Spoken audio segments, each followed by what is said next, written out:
ಕತೆ ಶುರುವಾಗೋದು ಅಫ್ಘಾನಿಸ್ತಾನದ ಕಂದಹಾರ್ನಿಂದ. ಅದು ಅಫ್ಘಾನಿಸ್ತಾನದ ಮೇಲೆ ಆಫ್ರಿಕಾದ ಕಬ್ಜಾ ಇರೋ ಕಾಲ. ಇಲ್ಲಿ ನಮ್ಗೆ ಒಂದು ಅಮೆರಿಕನ್ ಕಾನ್ವಾಯ್ನ ತೋರಿಸ್ತಾರೆ. ಅವರ ಗಾಡಿ ಮಧ್ಯದಲ್ಲೇ ಕೆಟ್ಟು ನಿಂತಿರುತ್ತೆ. ಅದನ್ನ ರಿಪೇರಿ ಮಾಡೋಕೆ ಒಬ್ಬ ಮೆಕ್ಯಾನಿಕ್ ಎಂಜಿನಿಯರ್ ಬರ್ತಾನೆ. ಅವನ ಹೆಸರು ಸರ್ಜೆಂಟ್ 81. ಅಸಲಿಗೆ ಆ ಕಾನ್ವಾಯ್ನಲ್ಲಿ ಅವನ ತಮ್ಮ ಕೂಡ ಇರ್ತಾನೆ. ಇಬ್ಬರು ಒಬ್ಬರನ್ನೊಬ್ಬರು ನೋಡಿ ಸಿಕ್ಕಾಪಟ್ಟೆ ಖುಷಿ ಪಡ್ತಾರೆ. ಸರ್ಜೆಂಟ್ 81ನ ತಮ್ಮ ಹೇಳ್ತಾನೆ, ನಿಂಗೆ ನೆನ್ಪಿದ್ಯಾ, ನಾವು ಇಬ್ರು ಆರ್ಮಿ ರೇಂಜರ್ಸ್ ಆಗ್ಬೇಕಂತ ಕನಸು ಕಂಡಿದ್ವಿ. ಇನ್ನು ಆ ಕನಸನ್ನ ನಾವು ನನಸು ಮಾಡಬಹುದು. ಆದ್ರೆ ಸರ್ಜೆಂಟ್ 81 ಹೇಳ್ತಾನೆ, ಈಗ ತುಂಬಾ ಲೇಟ್ ಆಗ್ಬಿಟ್ಟಿದೆ. ಅಷ್ಟರಲ್ಲಿ ತಾಲಿಬಾನ್ ಇವ್ರ ಮೇಲೆ ಅಟ್ಯಾಕ್ ಮಾಡ್ಬಿಡ್ತಾರೆ. ಆ ದಾಳಿಯಲ್ಲಿ ಸರ್ಜೆಂಟ್ 81 ಹೊರತುಪಡಿಸಿ ಎಲ್ರೂ ಸತ್ತೋಗ್ತಾರೆ. ಸರ್ಜೆಂಟ್ 81ನ ಕಾಲಿಗೆ ತುಂಬಾ ಗಂಭೀರ ಗಾಯ ಆಗುತ್ತೆ. ಅವನು ತನ್ನ ತಮ್ಮನ ಹತ್ರ ಹೋಗಿ ಅವನನ್ನ ತನ್ನ ಭುಜದ ಮೇಲೆ ಎತ್ಕೊಂಡು ಮುಂದೆ ಓಡ್ತಾನೆ. ಯಾಕಂದ್ರೆ ಅವನ ತಮ್ಮನ ಉಸಿರು ಇನ್ನೂ ನಡೀತಿರುತ್ತೆ. ಆದ್ರೆ ಹಾಸ್ಪಿಟಲ್ ತಲುಪೋ ಮುಂಚೆನೆ ಅವನ್ ತಮ್ಮ ಸತ್ತೋಗ್ಬಿಡ್ತಾನೆ. ಅದಾದ್ಮೇಲೆ ಸರ್ಜೆಂಟ್ 81ಗೆ ಸಿಲ್ವರ್ ಸ್ಟಾರ್ ಅವಾರ್ಡ್ ನ ಕೊಡ್ತಾರೆ. ಅಷ್ಟರಲ್ಲಿ ಅವನ ಕಣ್ ತೆರೆಕೊಳ್ಳುತ್ತೆ. ಅವನು ಒಂದ್ ಬಸ್ ನಲ್ಲಿ ಇರ್ತಾನೆ. ಇಲ್ಲಿ ಇನ್ನೂ ಹಲವಾರು ಸೋಲ್ಜರ್ಸ್ ಇರ್ತಾರೆ.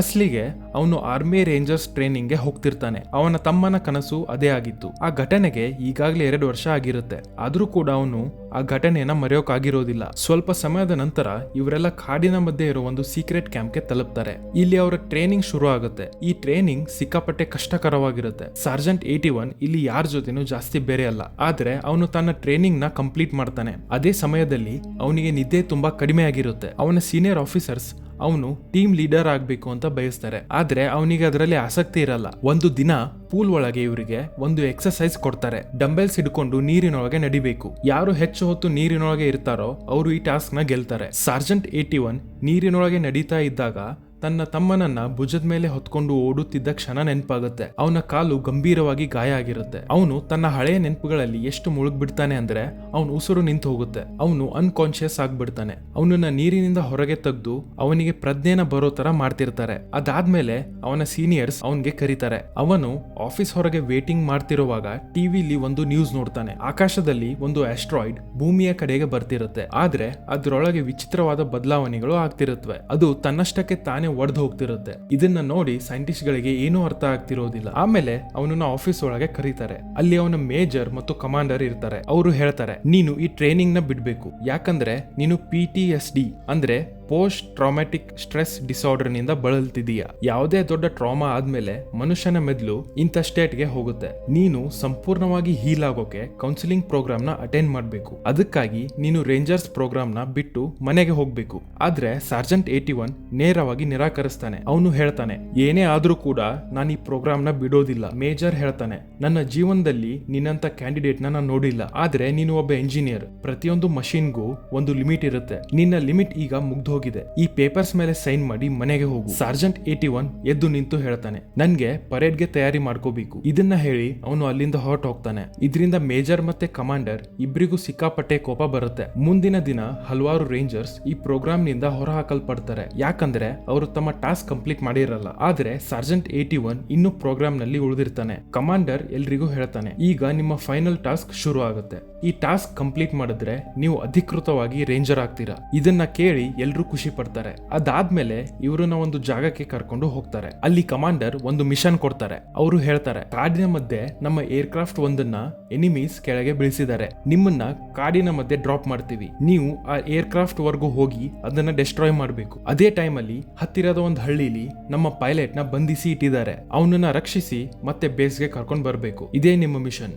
ಈ ಮಿಷನ್ ನ ಸರ್ಜೆಂಟ್ 81 ಲೀಡ್ ಮಾಡ್ತಾನೆ. ಅದಾದ್ಮೇಲೆ ಇವ್ರನ್ನ ಕಾಡಿನ ಮಧ್ಯೆ ಬಿಟ್ಟು ಬರ್ತಾರೆ. ಇವರು ದಿನಪೂರ್ತಿ ನಡ್ಕೊಂಡು ಹೋಗಿರ್ತಾರೆ. ರಾತ್ರಿ ಒಂದು ಜಾಗದಲ್ಲಿ ವಿಶ್ರಾಂತಿ ತಗೊಳ್ತಿದ್ದಾಗ ಇವ್ರ ಹತ್ರ ಒಂದು ದೊಡ್ಡ ಬ್ಲಾಸ್ಟ್ ಆಗುತ್ತೆ. ಇವರು ಆಕಾಶದ ಕಡೆ ನೋಡಿದಾಗ ಬೆಂಕಿ ಉರಿಯುತ್ತಾ ಹಲವಾರು ತುಂಡುಗಳು ಕೆಳಗೆ ಬೀಳ್ತಿರುತ್ತವೆ. ಅಸ್ಲಿಗೆ ಅದು ಆಕಾಶದಲ್ಲಿ ಹಾರ್ತಿದ್ದ ಅದೇ ಆಸ್ಟ್ರಾಯ್ಡ್. ಅದು ಈಗ ತುಂಡಾಗಿ ಭೂಮಿಗೆ ಬೀಳ್ತಿರುತ್ತೆ. ಇವ್ರಿಗೆ ಏನ್ ಅನ್ಸುತ್ತೆ ಅಂದ್ರೆ ನಮ್ಮ ಕಮಾಂಡರ್ಗೆ ನಾವು ರೆಸ್ಟ್ ಮಾಡ್ತಿದೀವಿ ಅನ್ನೋದು ಗೊತ್ತಾಗಿದೆ. ಅದಕ್ಕೆ ನಮ್ಮನ್ನ ಹೆದರಿಸೋಕೆ ಬ್ಲಾಸ್ಟ್ ಮಾಡಿರ್ಬೇಕು. ಅದಾದ್ಮೇಲೆ ಎಲ್ರು ರಾತ್ರಿ ಮತ್ತೆ ಮಿಷನ್ಗೆ ಹೊರಡ್ತಾರೆ. ಮುಂದಿನ ಬೆಳಿಗ್ಗೆ ಅವರು ಒಂದು ನದಿಯ ಹತ್ರ ತಲುಪ್ತಾರೆ. ಅಲ್ಲಿ ಅವರಿಗೆ ಡೆಸ್ಟ್ರಾಯ್ ಮಾಡಬೇಕಾದ ಏರ್ ಕ್ರಾಫ್ಟ್ ಇರುತ್ತೆ. ಅವರ ರೇಡಿಯೋ ಕೂಡ ರಾತ್ರಿಯಿಂದ ಕೆಲಸ ಮಾಡ್ತಿರಲ್ಲ. ಸರ್ಜೆಂಟ್ 81 ಹೇಳ್ತಾನೆ, ನಾವು ಆದಷ್ಟು ಬೇಗ ಏರ್ ಕ್ರಾಫ್ಟ್ ನ ಡೆಸ್ಟ್ರಾಯ್ ಮಾಡಬೇಕು. ಅಷ್ಟರಲ್ಲಿ ಅವನು ಕಾಡಿನೊಳಗೆ ಏನೋ ಒಂದು ಹೊಳೆಯೋದನ್ನ ಗಮನಿಸ್ತಾನೆ. ಅದಕ್ಕೆ ಅವನು ತನ್ನ ಟೀಮ್ಗೆ ಹೇಳ್ತಾನೆ, ನೀವೆಲ್ಲ ಏರ್ ಕ್ರಾಫ್ಟ್ ಹತ್ರ ಹೋಗಿ ಬಾಂಬ್ ಫಿಕ್ಸ್ ಮಾಡಿ, ನಾನು ಆ ಹೊಳೆಯೋ ವಸ್ತು ನೋಡ್ಕೊಂಡು ಬರ್ತೀನಿ. ಇತ್ತ ಅವನ ಟೀಮ್ ಏರ್ ಕ್ರಾಫ್ಟ್ ಹತ್ರ ಹೋಗಿ ಬಾಂಬ್ ಫಿಕ್ಸ್ ಮಾಡಿ ಬರ್ತಾರೆ. ಇನ್ನೊಂದು ಕಡೆ ಸರ್ಜೆಂಟ್ 81 ಒನ್ ಆ ಹೊಳೆಯೋ ವಸ್ತುವಿನ ಹತ್ರ ಹೋಗ್ತಾನೆ. ಅದನ್ನ ನೋಡಿ ಶಾಕ್ ಆಗ್ಬಿಡ್ತಾನೆ,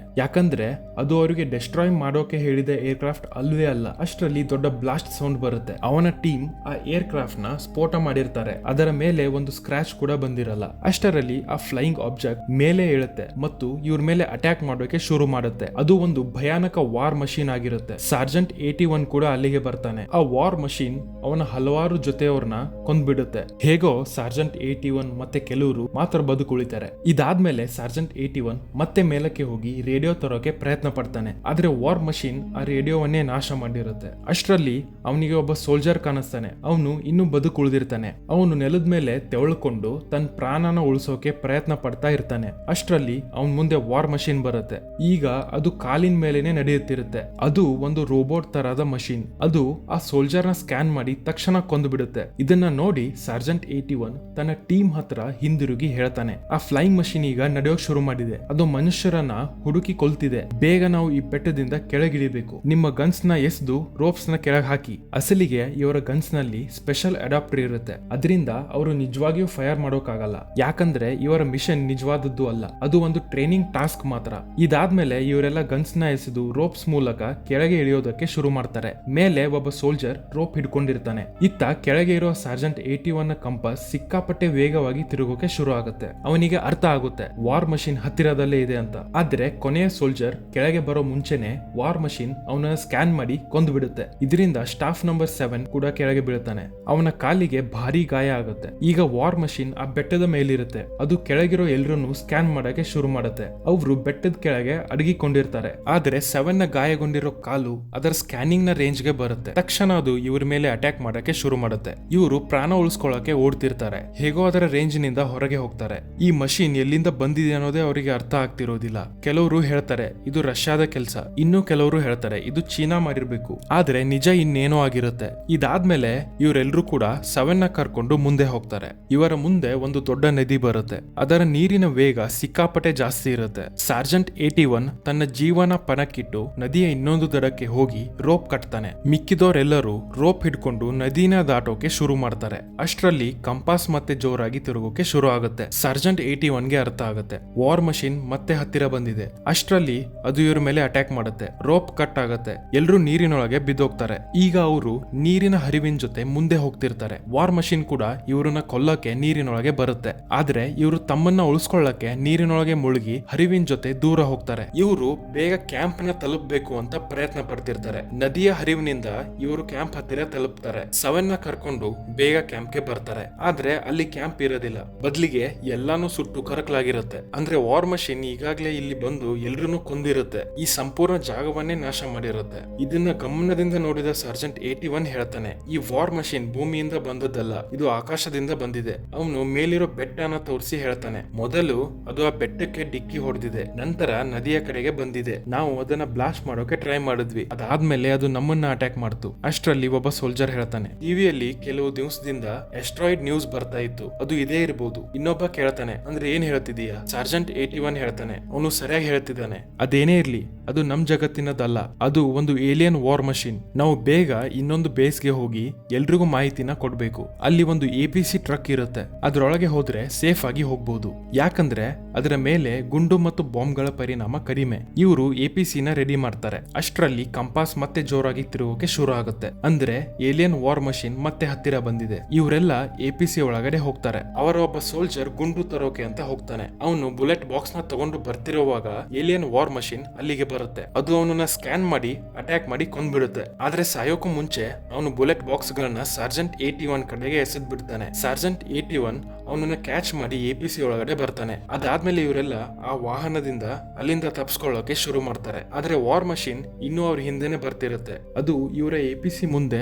ಹಲವಾರು ಬಾಂಬ್ಸ್ ಗಳನ್ನ ಬೀಳಿಸುತ್ತೆ. ಆದ್ರೆ ಹೇಗೋ ಇವರು ತಪ್ಪಿಸ್ಕೊಂಡು ಮುಂದೆ ಹೋಗ್ತಾರೆ. ಇವರು ಕೂಡ ವಾರ್ ಮಷೀನ್ ಮೇಲೆ ಅಟ್ಯಾಕ್ ಮಾಡ್ತಾರೆ. ಆದ್ರೆ ಅದು ತುಂಬಾ ಅಡ್ವಾನ್ಸ್ ಆಗಿರುತ್ತೆ. ಇವರ ಅಟ್ಯಾಕ್ ಇಂದ ಅದಕ್ಕೆ ಏನೂ ಆಗೋದಿಲ್ಲ. ಅದಾದ್ಮೇಲೆ ವಾರ್ ಮಷೀನ್ ಲೇಸರ್ ಮೂಲಕ ಅಟ್ಯಾಕ್ ಮಾಡುತ್ತೆ. ಅಷ್ಟರಲ್ಲಿ ಸಾರ್ಜೆಂಟ್ 81 ಮುಂದೆ ಒಂದು ದೊಡ್ಡ ಬೆಟ್ಟನ ನೋಡ್ತಾನೆ. ಅವನು ಆ ಬೆಟ್ಟದ ಮೇಲೆ ಶೂಟ್ ಮಾಡ್ತಾನೆ. ಆ ಬೆಟ್ಟದ ಕಲ್ಲುಗಳು ಕೆಳಗೆ ಬಿದ್ದು ವಾರ್ ಮಷೀನ್ ದಾರಿ ಬ್ಲಾಕ್ ಆಗುತ್ತೆ. ಅವನು ತನ್ನ ಜೊತೆಯವನಿಗೆ ಹೇಳ್ತಾನೆ, APC ನ ನಿಲ್ಲಿಸು. ಆದ್ರೆ ಅವರು ಈಗಾಗಲೇ ಸತ್ತಿರ್ತಾರೆ. ಅದರಿಂದ APC ಆಕ್ಸಿಡೆಂಟ್ ಆಗುತ್ತೆ. ಸಾರ್ಜೆಂಟ್ 81 ನೋಡಿದಾಗ ಅವನ ಬಹುತೇಕ ಎಲ್ಲ ಜೊತೆಯವರು ಸತ್ತಿರ್ತಾರೆ. ದೂರದಲ್ಲಿ ಏಲಿಯನ್ ವಾರ್ ಮಷಿನ್ ಕಾಣಿಸುತ್ತೆ. ಅದು ತನ್ನವರ ಜೊತೆ ಬೇರೆ ಲೋಕಕ್ಕೆ ಕಾಂಟ್ಯಾಕ್ಟ್ ಮಾಡ್ತಿರುತ್ತೆ. ಅಷ್ಟರಲ್ಲಿ ಸಾರ್ಜೆಂಟ್ ನೋಡ್ತಾನೆ, ಗಾಯಗೊಂಡಿದ್ದ ನಂಬರ್ 7 ಇನ್ನೂ ಬದುಕಿದ್ದಾನೆ. ಅವನ್ನ ನೋಡಿ ಸಾರ್ಜೆಂಟ್ 81ಗೆ ತುಂಬಾ ಖುಷಿ ಆಗುತ್ತೆ. ಅವನು 7 ನ ಕರ್ಕೊಂಡು ಅಲ್ಲಿಂದ ಮುಂದೆ ಹೋಗ್ತಾನೆ.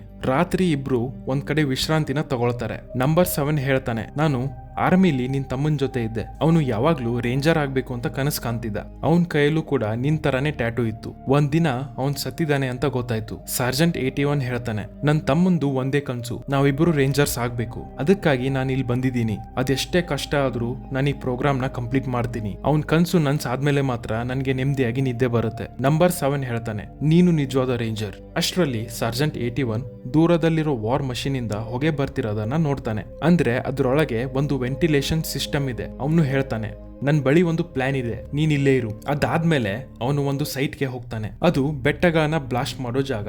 ಅಲ್ಲಿ JCB, ಬುಲ್ಡೋಜರ್ಸ್ ಮತ್ತು ಬ್ಲಾಸ್ಟಿಂಗ್ ಮಟೀರಿಯಲ್ಸ್ ಎಲ್ಲ ಇರುತ್ತೆ. ಇದಾದ್ಮೇಲೆ ಸಾರ್ಜೆಂಟ್ 81 ಫ್ಲೇರ್ ಗನ್ ಇಂದ ಆಕಾಶಕ್ಕೆ ಫೈರ್ ಮಾಡ್ತಾನೆ. ಏಲಿಯನ್ ವಾರ್ ಮಷಿನ್ ಗೆ ಆ ಸಿಗ್ನಲ್ ಸಿಗುತ್ತೆ. ಅದು ಬೇಗ ಆ ಜಾಗಕ್ಕೆ ಬರುತ್ತೆ. ಆದ್ರೆ ಸಾರ್ಜೆಂಟ್ ಮೊದಲೇ ಅಲ್ಲಿ ಮೈನ್ ಗಳನ್ನ ಇಟ್ಟಿರ್ತಾನೆ. ಅದರಿಂದ ವಾರ್ ಮಷಿನ್ ಸುತ್ತ ದೊಡ್ಡ ಬ್ಲಾಸ್ಟ್ ಆಗುತ್ತೆ. ಅಷ್ಟರಲ್ಲಿ ಸಾರ್ಜೆಂಟ್ 81 JCB ತಗೊಂಡು ಮುಂದೆ ಬರ್ತಾನೆ. ಅವನು ವಾರ್ ಮಷಿನ್ ತಳ್ಳುತ್ತಾ ಒಂದು ದೊಡ್ಡ ಕ್ರಷರ್ ಮಷಿನ್ ಹತ್ರಕ್ಕೆ ಕರೆದುಕೊಂಡು ಹೋಗ್ತಾನೆ. ಅಲ್ಲಿ ದೊಡ್ಡ ಕಲ್ಲುಗಳನ್ನ ಪುಡಿ ಮಾಡೋ ಮಷಿನ್ ಇರುತ್ತೆ. ಇತ್ತ ವಾರ್ ಮಷಿನ್ ತುಂಬಾ ಬಿಸಿ ಆಗಿರುತ್ತೆ. ಅದಕ್ಕೆ ತನ್ನ ಒಳಗಿನ ಹೀಟ್ ಹೊರಗೆ ಬಿಡೋಕೆ ವೆಂಟಿಲೇಷನ್ ಓಪನ್ ಮಾಡ್ಬೇಕಾಗತ್ತೆ. ಸಾರ್ಜೆಂಟ್ 81ಗೆ ಅದೇ ಕ್ಷಣ ಬೇಕಾಗಿತ್ತು. ಅವನು ಆ ಬಟನ್ ನ ಆನ್ ಮಾಡ್ತಾನೆ. ಮೇಲೆ ಇದ್ದ ಚಿಕ್ಕ ಚಿಕ್ಕ ಕಲ್ಲುಗಳು ವಾರ್ ಮಷಿನ್ ಮೇಲೆ ಬೀಳಕ್ಕೆ ಶುರು ಆಗುತ್ತೆ. ವೆಂಟಿಲೇಷನ್ ಓಪನ್ ಆಗಿರೋದ್ರಿಂದ ಆ ಕಲ್ಲುಗಳೆಲ್ಲ ಅದರೊಳಗೆ ಹೋಗ್ಬಿಡ್ತವೆ. ಅದೇ ಸಮಯದಲ್ಲಿ ಸಾರ್ಜೆಂಟ್ 81 ಅದನ್ನ ಹಿಂದೆ ತಳ್ತಿರ್ತಾನೆ. ವಾರ್ ಮಷಿನ್ ಅಲ್ಲಿಂದ ತಪ್ಪಿಸ್ಕೊಳ್ಳೋಕೆ ಪ್ರಯತ್ನ ಪಡ್ತಾ ಇರುತ್ತೆ. ಅಷ್ಟರಲ್ಲಿ ವಾರ್ ಮಷಿನ್ ಒಂದು ದೊಡ್ಡ ಟವರ್ ಮೇಲೆ ಅಟ್ಯಾಕ್ ಮಾಡಿ ಅದನ್ನ ಸಾರ್ಜೆಂಟ್ 81 ಕಡೆ ಬೀಳಿಸೋಕೆ ಪ್ರಯತ್ನ ಪಡ್ತಾ ಇರ್ತಾನೆ. ಅದು ಬೀಳೋಕು ಮುಂಚೆನೆ ಸಾರ್ಜೆಂಟ್ 81 ಅಲ್ಲಿಂದ ತಪ್ಪಿಸ್ಕೊಳ್ತಾನೆ. ಈಗಾಗಲೇ ಸಾಕಷ್ಟು ಕಲ್ಲುಗಳು ವಾರ್ ಮಷಿನ್ ಒಳಗಡೆ ಹೋಗಿರುತ್ತವೆ. ಅದರಿಂದ ಅದು ಓವರ್ ಹೀಟ್ ಆಗಿ ಸಾರ್ಜೆಂಟ್ 81 ಕಣ್ಣೆದುರೇ ಸ್ಫೋಟವಾಗ್ಬಿಡುತ್ತೆ. ಅದು ಬ್ಲಾಸ್ಟ್ ಆದ್ಮೇಲೆ ಅದರೊಳಗಡೆ ಇರೋ ಎಲ್ಲಾ ಬಾಂಬ್ಸ್ ಗಳು ಹೊರಗಡೆ ಬೀಳೋಕೆ ಶುರು ಆಗುತ್ತೆ. ಸಾರ್ಜೆಂಟ್ 81ಗೆ ಅರ್ಥ ಆಗುತ್ತೆ, ಇಲ್ಲಿ ಒಂದು ದೊಡ್ಡ ಬ್ಲಾಸ್ಟ್ ಆಗುತ್ತೆ. ಅದಕ್ಕೆ ಬ್ಲಾಸ್ಟ್ ಆಗೋ ಮುಂಚೆ ಅವನು ಅಲ್ಲಿಂದ ದೂರ ಓಡ್ಬಿಡ್ತಾನೆ. ಹೀಗೆ ಅವನ ಜೀವ ಉಳಿಯುತ್ತೆ. ಅದಾದ್ಮೇಲೆ ಅವನು ನಂಬರ್ 7 ನ ತನ್ನ ಭುಜದ ಮೇಲೆ ಎತ್ಕೊಂಡು ಕ್ಯಾಂಪ್ಗೆ ಹಿಂದಿರುಗ್ತಾನೆ. ಹಿಂದಿನ ಸಲ ಕೂಡ ಅವನು ತನ್ನ ತಮ್ಮನನ್ನ ಇದೇ ರೀತಿ ಉಳಿಸೋಕೆ ಪ್ರಯತ್ನಿಸಿದ್ದ. ಆದ್ರೆ ಉಳಿಸೋಕಾಗಿರೋದಿಲ್ಲ. ಆ ಗಿಲ್ಟ್ ಇನ್ನೂ ಅವನ ಮನಸ್ಸಿನಲ್ಲೇ ಇರುತ್ತೆ. ಬಹುಶಃ ಈಗ ನಂಬರ್ 7 ನ ಉಳಿಸಿದ್ಮೇಲೆ ಅವನ ಗಿಲ್ಟ್ ಕಡಿಮೆ ಆಗಿರಬಹುದು. ಕ್ಯಾಂಪ್ಗೆ ಬಂದಾಗ ಮೇಜರ್ ಮತ್ತು ಕಮಾಂಡರ್ ಇಬ್ಬರು ಶಾಕ್ ಆಗ್ಬಿಡ್ತಾರೆ. ಅವರು ಹೇಳ್ತಾರೆ, ಇನ್ಯಾರಾದ್ರೂ ಬದುಕಿದ್ರಾ? ಸಾರ್ಜೆಂಟ್ 81 ಹೇಳ್ತಾನೆ, ನಮ್ಮಿಬ್ಬರನ್ನ ಹೊರತುಪಡಿಸಿ ಯಾರು ಬದುಕಿಲ್ಲ. ಅದಾದ್ಮೇಲೆ ಮೇಜರ್ ಹೇಳ್ತಾನೆ, ಅಂತರಿಕ್ಷದಲ್ಲಿದ್ದ ಅಸ್ಟ್ರಾಯ್ಡ್ ಅಸಲಿಗೆ ಏಲಿಯನ್ಸ್ ಆರ್ಮಿ ಆಗಿತ್ತು. ನಮ್ಮ ಸೈಂಟಿಸ್ಟ್ ಅದನ್ನ ಬ್ಲಾಸ್ಟ್ ಮಾಡಿದ್ರು. ಆದ್ರೆ ಯಾವುದೇ ಪ್ರಯೋಜನ ಆಗ್ಲಿಲ್ಲ. ಅವು ಭೂಮಿಯ ಬೇರೆ ಬೇರೆ ಜಾಗಕ್ಕೆ ಬಿದ್ವು. ಈಗ ಅವು ಸಂಪೂರ್ಣ ಜಗತ್ತಿನ ಮೇಲೆ ಅಟ್ಯಾಕ್ ಮಾಡ್ತಿವೆ. ದೊಡ್ಡ ದೊಡ್ಡ ಆರ್ಮಿಗಳು ಅವನ್ನ ನಾಶ ಮಾಡೋಕೆ ಟ್ರೈ ಮಾಡ್ತಿವೆ. ಆದ್ರೆ ಯಾವ ಅಡ್ವಾನ್ಸ್ ವೆಪನ್ಸ್ ಕೂಡ ಕೆಲಸ ಮಾಡ್ತಿಲ್ಲ. ನೀನು ಯಾವುದೇ ವೆಪನ್ಸ್ ಇಲ್ದೆ ಆ ವಾರ್ ಮಷಿನ್ ನ ಹೆಂಗೆ ಕೊಂದೆ? ಸಾರ್ಜೆಂಟ್ 81 ಹೇಳ್ತಾನೆ, ನೀವೇ ಹೇಳಿದ್ರಲ್ಲ ಪ್ರತಿಯೊಂದು ಮಷಿನ್ಗೂ ಒಂದ್ ಲಿಮಿಟ್ ಇರುತ್ತೆ ಅಂತ. ಹಾಗೆ ಈ ಮಷಿನ್ಗೂ ಒಂದ್ ಲಿಮಿಟ್ ಇದೆ. ಅದು ಹೆಚ್ಚು ಬಿಸಿ ಆದಾಗ ಅದರ ವೆಂಟಿಲೇಷನ್ ಓಪನ್ ಆಗುತ್ತೆ. ಆ ವೆಂಟಿಲೇಷನ್ ಒಳಗೆ ಏನಾದ್ರೂ ಹಾಕಿ ಜಾಮ್ ಮಾಡಿದ್ರೆ ಅದು ಓವರ್ ಹೀಟ್ ಆಗಿ ಬ್ಲಾಸ್ಟ್ ಆಗುತ್ತೆ. ಅದಾದ್ಮೇಲೆ ಈ ಮಾಹಿತಿ ಸಂಪೂರ್ಣ ಜಗತ್ತಿಗೆ ಕಳಿಸಲಾಗುತ್ತೆ. ಹೀಗೆ ಸಾರ್ಜೆಂಟ್ 81 ಅಧಿಕೃತವಾಗಿ ರೇಂಜರ್ ಆಗ್ಬಿಡ್ತಾನೆ. ಈಗ ಅವನು ರೇಂಜರ್ 81. ಅವನ ತಮ್ಮನ ಕನ್ಸು ಈಗ ನನ್ಸಾಗಿರುತ್ತೆ. ಅವನಿಗೆ ಒಂದು ಸ್ಕ್ವಾಡ್ ನ ಲೀಡರ್ ಮಾಡ್ತಾರೆ. ಅದ್ರೊಳಗೆ ತುಂಬಾ ಡೇಂಜರಸ್ ರೇಂಜರ್ಸ್ ಇರ್ತಾರೆ. ಅವರೆಲ್ಲ ಅಲಿಯನ್ಸ್ ವಾರ್ ಮಷೀನ್ ನ ನಾಶ ಮಾಡೋಕೆ ಅಲ್ಲಿಂದ ಹೊರಡ್ತಾರೆ. ಇದರ ಜೊತೆಗೆ ಈ ಸಿನಿಮಾ ಇಲ್ಲಿ ಮುಗಿಯುತ್ತೆ. ಹೋಪ್ ನಿಮ್ಗೆ ಸ್ಟೋರಿ ಇಷ್ಟ ಆಯ್ತು. ನೆಕ್ಸ್ಟ್ ಯಾವ ಮೂವಿ ಬಗ್ಗೆ ಎಕ್ಸ್ಪ್ಲೇನ್ ಮಾಡಬೇಕು ಅಂತ ಕಮೆಂಟ್ ಮಾಡಿ, ಡೆಫಿನೆಟ್ಲಿ ಮಾಡ್ತೀನಿ.